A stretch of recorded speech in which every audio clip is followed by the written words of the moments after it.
بقیہ ویڈیو دیکھنے سے پہلے ویڈیو کو لائک کریں، راہم ٹی وی چینل کو سبسکرائب کریں اور بیل آئیکن پر کلک کریں۔ شکریہ۔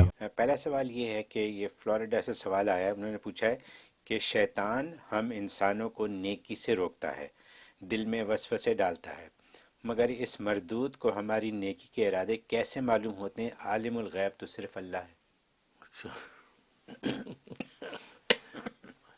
بڑا اچھا سوال کیا، یہ تو شبہ کا ازالہ بن گیا۔ تو ماشاء اچھا سوال کیا ہے۔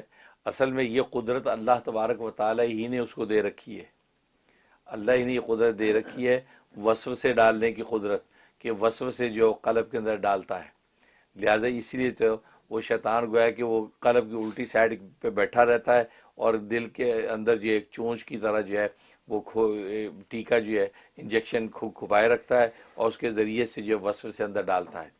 دل کو ذاکر پاتا ہے، اللہ کی طرف متوجہ پاتا ہے تو پیچھے ہٹ جاتا ہے، اور پھر غافل پاتا ہے تو پھر وہ وسوسے ڈالتا ہے۔ تو اللہ ہی نے اس کو یہ قدرت دے رکھی ہے۔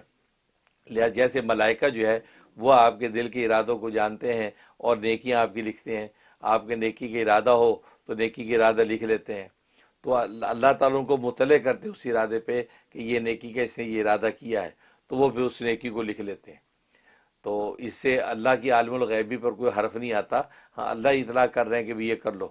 بالکل اسی طریقے سے ابلیس جو ہے اللہ ہی اس کو یہ قدرت دے رکھی ہے اور وہ ان چیزوں پہ مطلع ہوتا ہے اور پھر اس کے مطابق اپنی کارروائی شروع کر دیتا ہے۔